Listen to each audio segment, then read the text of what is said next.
The classic American hot rod was almost always a car against the rules.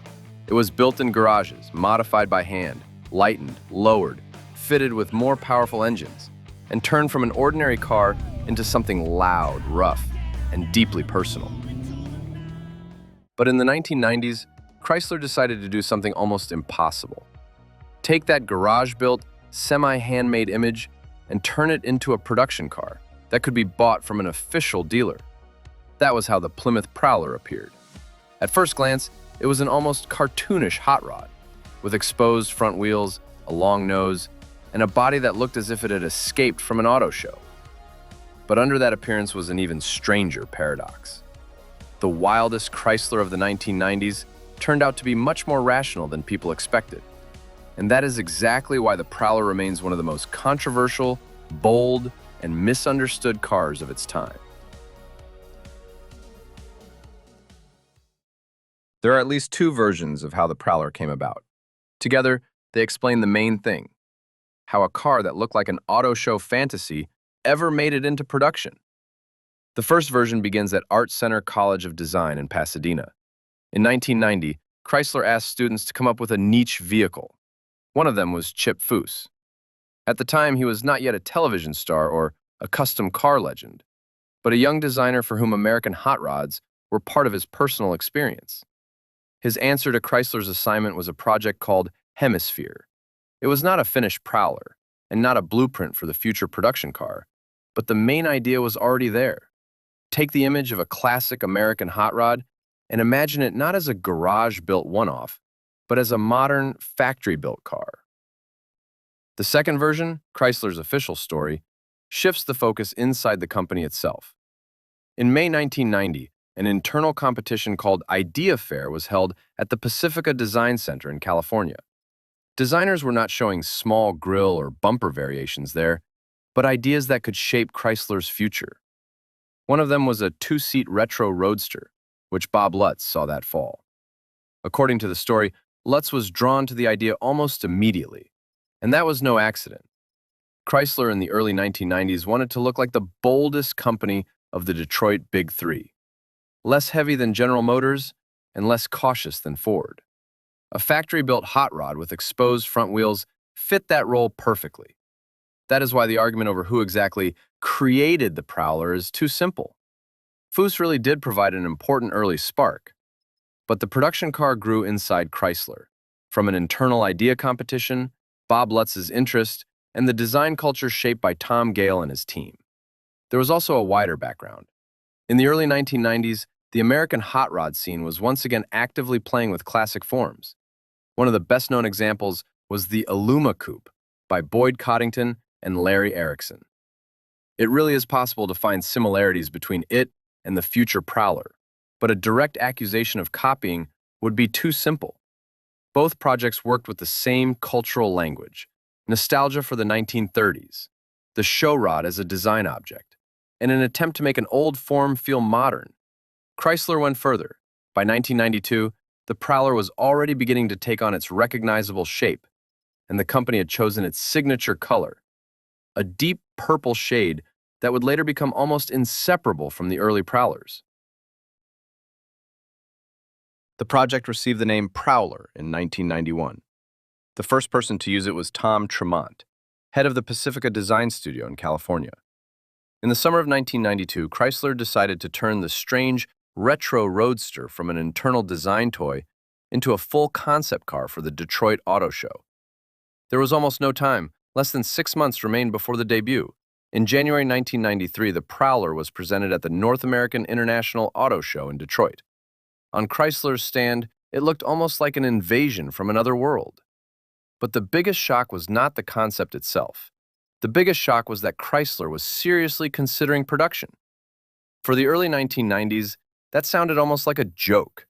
A major car company was planning to sell a car that looked less like a corporate product and more like a garage-built custom with a factory serial number. By August 1994, a running prototype was ready. Testing it openly would have been too risky, so Chrysler hid the future Prowler's hardware under a heavily modified Jeep Wrangler body. The result was one of the strangest test mules of the decade, the Prangler. This mutant was the car Chrysler's top executives drove at the proving grounds in Chelsea, Michigan. Bob Lutz, Bob Eaton, and Francois Castaing all got behind the wheel. After his drive, Eaton said simply, "I want to take it home." For a project like this, that was almost the perfect review. The Prowler was no longer just a beautiful showpiece. It had convinced the people who could give it the green light. In January 1997, the Prowler appeared in Detroit again, but this time as a production car. And once again, the public did not immediately believe Chrysler. A factory-built hot rod with aluminum construction, exposed front wheels, and signature purple paint still looked too unlikely for a car you could buy from a dealer. Production was organized as a low-volume operation. The body panels were made in Shadyside, Ohio, while final assembly took place at the Conner Avenue plant in Detroit, the same plant that built the Dodge Viper. For the Prowler, that made sense. It was never supposed to be a mass-market model. It was almost a factory custom. Chrysler decided to launch the car under the Plymouth brand, and there was a certain irony in that. Plymouth had once been an important mass-market Chrysler brand, but by the late 1990s, it was already quietly fading away. One of the corporation's brightest projects went to a brand that did not have much time left. The first production Prowler was built in June 1997. By the end of the year, 457 cars had been produced, all finished in Prowler purple metallic. The price was not symbolic either, $38,300. Technically, the Prowler was much calmer than it looked. From a factory-built hot rod, people almost automatically expected a V8. But the Plymouth got a 3.5-liter V6 with 214 horsepower and a 4-speed automatic. The transmission did not make the car feel any angrier either. It worked smoothly and politely, not aggressively. This became the most controversial part of the production Prowler.